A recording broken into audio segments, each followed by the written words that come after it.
طبعا من هنا تبدأ منطقة أجياد، على هنا أجياد السد،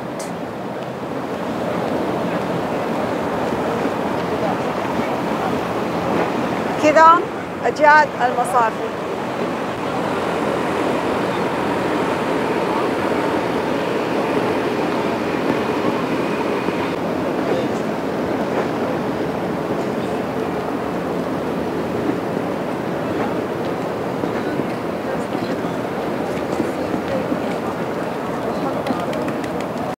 حي أجياد من الأحياء العريقة بمكة، وخصوصا بالمنطقة المحيطة بالحرم المكي، وهي تتنوع إلى عدة أحياء. أجياد المنطقة الرئيسية وهي الشارع المؤدي إلى الحرم وبيوته وسكانه، والذي كان من معالمه جبل أبي قبيس وبازان أجياد وقلعة أجياد ومستشفى أجياد بمبناها القديم، والذي تمت إزالته وعمر إنشائه ما يقارب 140 سنة.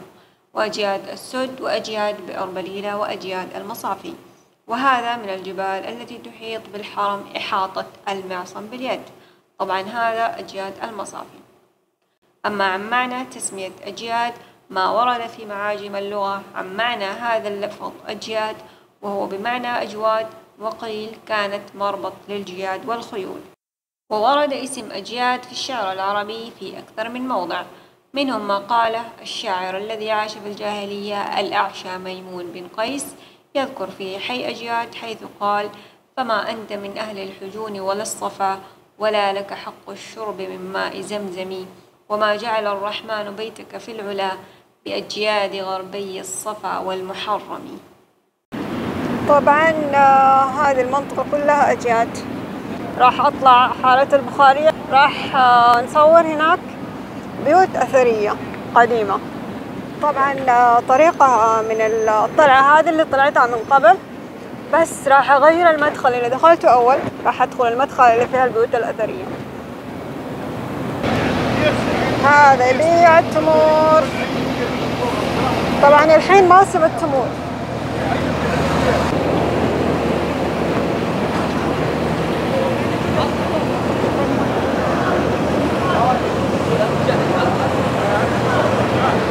طبعا هنا وصلنا لمفرق الحارة.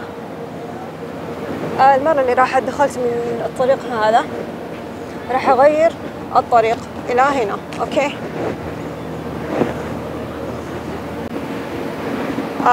هذا الطريق ما راح أدخل منه.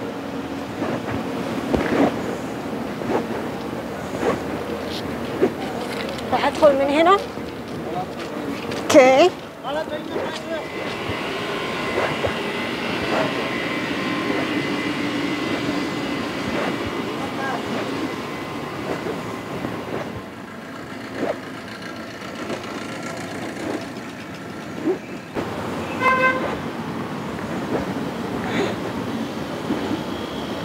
المهم راح أبحث عن البيوت الأثرية اللي قالوا لي عليها.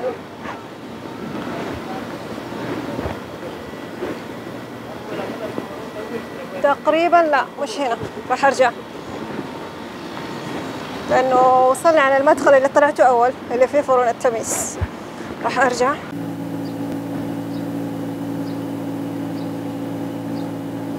طبعا هذا واحد من القصور الأثرية.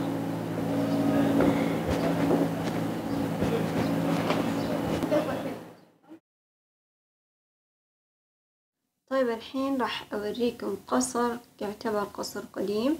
طبعا في هذاك الوقت كان يملكه عمدة حي أجياد طاهر بغدادي. ما شاء الله تبارك الله، طاهر بغدادي تولى منصب عمدة أجياد لمدة 37 سنة، وكمان تولى منصب شيخ دلالي العقار. أطلقوا عليه بسبب هالشي موسوعة مكة العقارية، طبعا لمعرفته بسكانها. كمان عرف عنه أنه كان مصلح اجتماعي يسعى في إصلاح ذات البين وقضاء حوائج الناس. طبعا طاهر بغدادي سكن في القصر هذا اللي انتم شايفينه.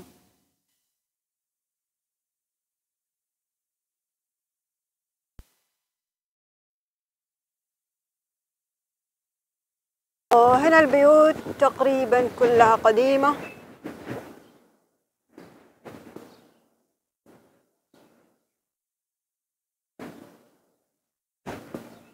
راح نبحث على قصر تحسين السقاف.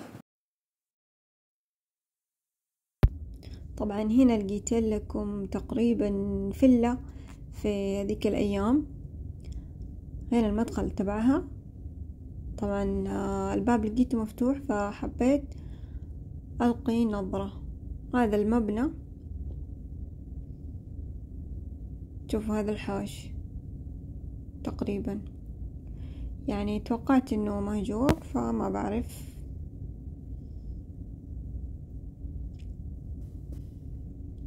هنا لقيت لكم بيت مرة قديم، حتى السقف كان من خشب والباب من خشب. شوفوا النوافذ.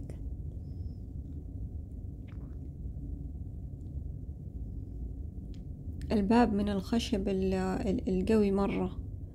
فطبعا هنا كمان لقيته مفتوح، حبيت ألقي نظرة على تصميم البيت فقط من برا يعني. راح أرجع أدور على قصر تحسين السقاف، قالوا لي مش هنا. راح أرجع.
طبعا هنا وصلنا فوق تقريبا، فحبينا نشوف ايش في ورا الشبك هذا.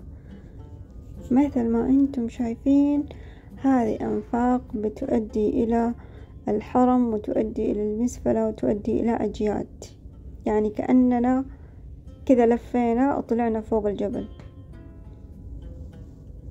بس والله. هنا فوق حبيت أوريكم الحواري الضيقة.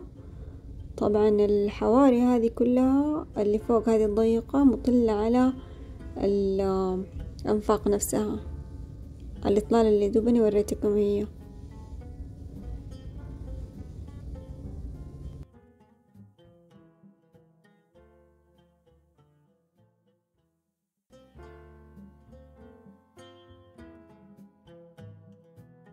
طبعا هنا دلونا على طريق القصر اللي أساسا طلعت الجبل عشانه، فقالوا لي من هنا. هذا هو أخيرا طبعا القصر صاير أنقاض مثل ما أنتم شايفين، بقايا قصر مش قصر. طبعا مهدود مرة. هذا هو. راح ندخل من هذا الباب ونكتشف من الداخل كيف كان. طبعا مثل ما انتم شايفين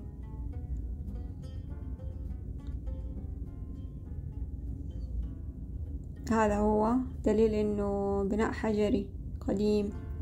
هنا خلاص صايرة الغرف صايرة تحت الارض. طبعا هذه شجرة نبق تقريبا داخل القصر، ممكن نبتت بعدين، الله أعلم. طبعا الشجرة مثمرة، هذه هي ثمرتها اللي صورت لكم هي من قبل. وأكيد فوائد السدر مرة معروفة. شوفوا الجدار كله أحجار، والأخشاب تبع الغرفة تبع السقف.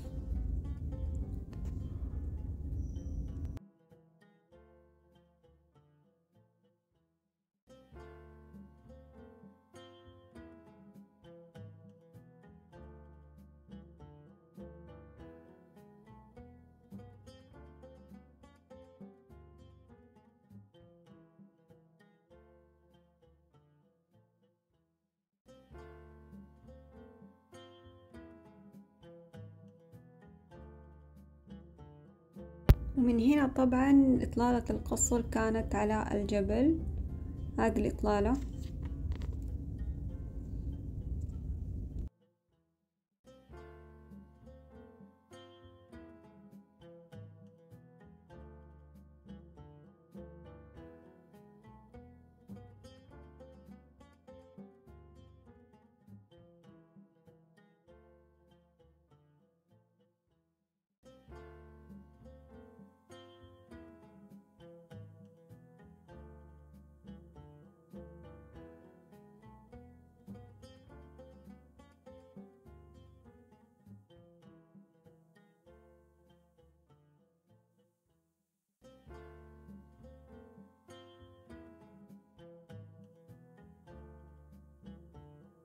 طبعا هنا أعمدة القصر المتبقية.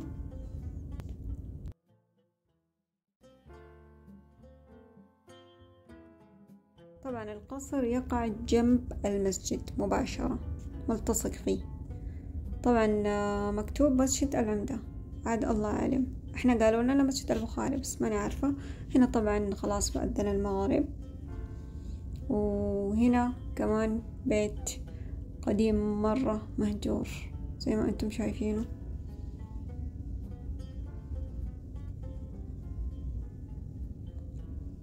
طبعا الحارة هذه لها فروع مرة كثيرة.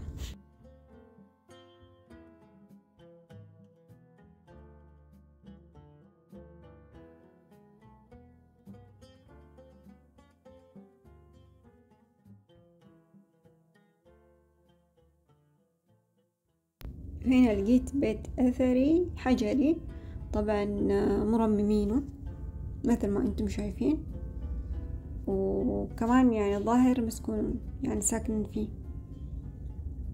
شوفوا الدليل من الباب، يعني من الباب نعرف. شفتوا اللي زي القبة هذه، خلاص كده عارف انه البيت قديم.